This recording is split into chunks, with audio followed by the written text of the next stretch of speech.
Bulldozer এই শব্দটি শুনলেই যোগী রাজ্য উত্তরপ্রদেশের কথা মনে পড়ে অনেকের। তবে এবার উত্তরপ্রদেশে নয়, বুলডোজার চললো পশ্চিমবঙ্গে। নিশ্চয়ই ভাবছেন এ রাজ্যে আবার কোথায় বুলডোজার চললো। সেটাই জানাচ্ছি আপনাদের। বর্ধমান স্টেশন চত্বরে অবৈধ দোকান স্টল বুলডোজার চালিয়ে ভেঙে দিল রেল। নোটিশ জারি করেই ভাঙা হয়েছে বলে খবর। রোজগার হারিয়ে চোখে জল দোকানদারদের। বিধানসভা নির্বাচনে বর্ধমান দক্ষিণের জয়ী প্রার্থী মৌমিতা বিশ্বাস মিশ্রর আশ্বাসের পরেও ঘটে গিয়েছে এই ঘটনা। ফলে ব্যবসায়ীদের চোখে মুখে আতঙ্কের ছাপ। ভাঙচুর করা হচ্ছে, বুলডোজার দিয়ে ভাঙা হচ্ছে দোকানপাট। সেই ছবিও আপনারা দেখতে পাচ্ছেন আজ তাক বাংলায়। দোকানপাট ভাঙা হচ্ছে খুব স্বাভাবিকভাবে। এই দোকানের যারা ব্যবসায়ী বা বিক্রেতা, যারা দীর্ঘদিন ধরে এখানে ব্যবসা করে খাচ্ছিলেন, তারা রীতিমতো একেবারে কর্মহীন হয়ে পড়লেন। আশঙ্কা, আতঙ্ক, এরপরে কি হবে তাদের দেখুন।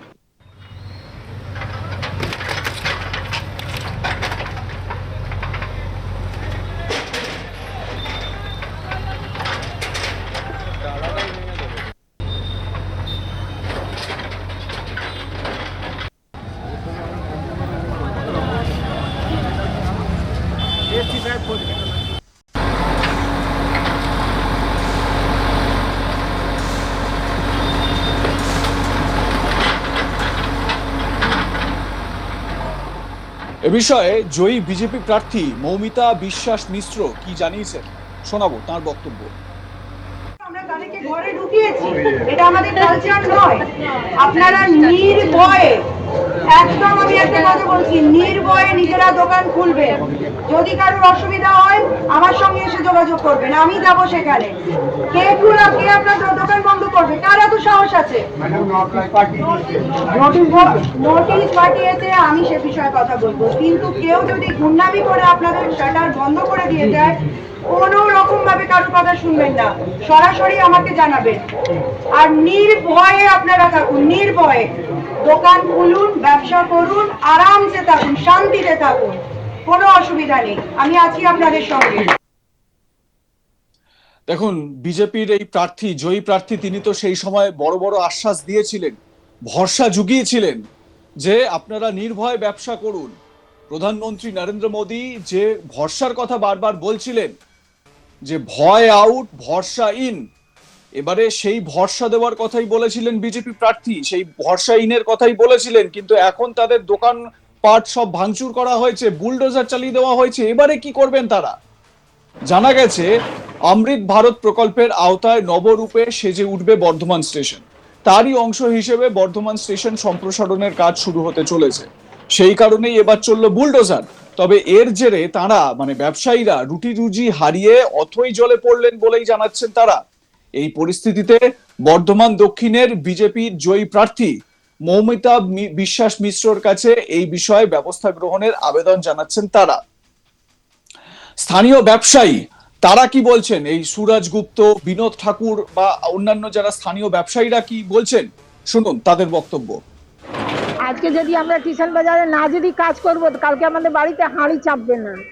অত বড় রোগ বেমারি সবকিছু নিয়ে আমরা এখান থেকে বেঁচেছিলাম, আর আজকে যদি না থাকে তাহলে কি করবো বলেন? এবার দিদির কাছে এইটাই রিকোয়েস্ট আছে, দিদিকে আমরা এনেছি, আমরা সবকিছু করেছি, আমাদের দিদি একটু একটু করে ব্যবস্থা করে দিলে অনেক ভালো হতো। দিদি আনার পরে এরকম হয়েছে তো ঠিক আছে, প্রবর্তন হওয়া জরুরি ছিল, না হলেও তো হতো না। হ্যাঁ, এই জন্য বলছি, দিদির কাছে অনুরোধ করছি কি দিদি একটু আমাদের দিকে তাকায়, না তাকালে হবে না, তাকাতেই হবে, না তাকালে তো আমরা বাঁচবো কি করে? আমাদের বাচ্চার জন্য তো কিছু ব্যবস্থা করে দিতে হবে দিদিকে। দোকান ছিল? হ্যাঁ, আমার এখানে দোকান ছিল। বুলডোজার চালানো হলো? হ্যাঁ, রাত্রেবেলা আরপিএফ এর তরফ থেকে 3-4 দিন আগে নোটিশ দেওয়া হয়েছিল, সব এখানে নোটিশ ছিটিয়ে দেওয়া হয়েছিল।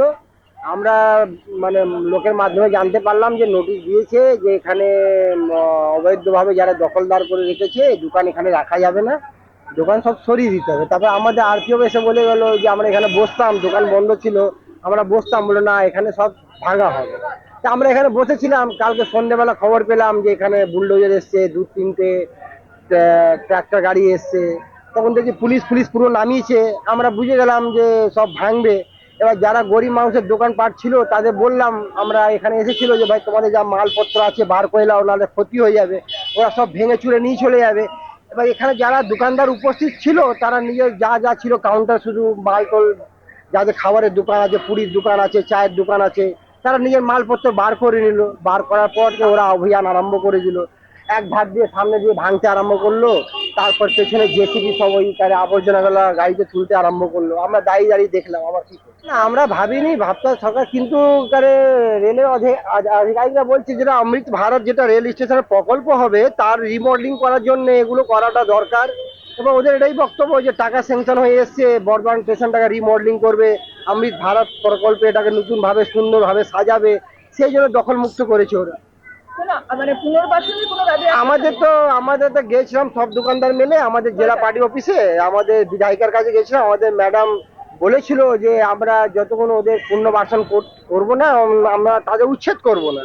কিন্তু পুনর্বাসন বলতে গিয়ে এদিকে তরকারি বাজার আর মাছের বাজারটাই হয়েছে, কিন্তু আমাদেরটা এদিকে হয়নি। এবার আমরা আবার বিধায়িকার কাছে যাব, যে বলবো যে আমাদের গরিব মানুষ কি করে খাবো, আমাদের একটা ব্যবস্থা করুন, নাহলে অন্য জায়গায় আমাদের যাওয়ার ব্যবস্থা করুন। স্টেশন চত্বরে যদি না হয়, আরো সাইডে কোথাও আমাদের যেসব পুরনো দোকানদাররা আছে, যারা দীর্ঘদিন 30-40 বছর দিয়ে এখানে দোকানদারি করে এসছে, আমাদেরকে সবাই চেনে, এখানকার যারা লোকাল লোক যারা চেনে যে আমরা এখানে মোটামুটি 30-40-50, এই যে ছেলেটা আছে এর বাবা কাকা 50 বছর দিয়ে নিউজ পেপারে দোকান করতো, 50 বছর থেকে। এখন এ বাবা কাকা না থাকাতে এখন সে ছোট একটা চায়ের স্টল চালায়।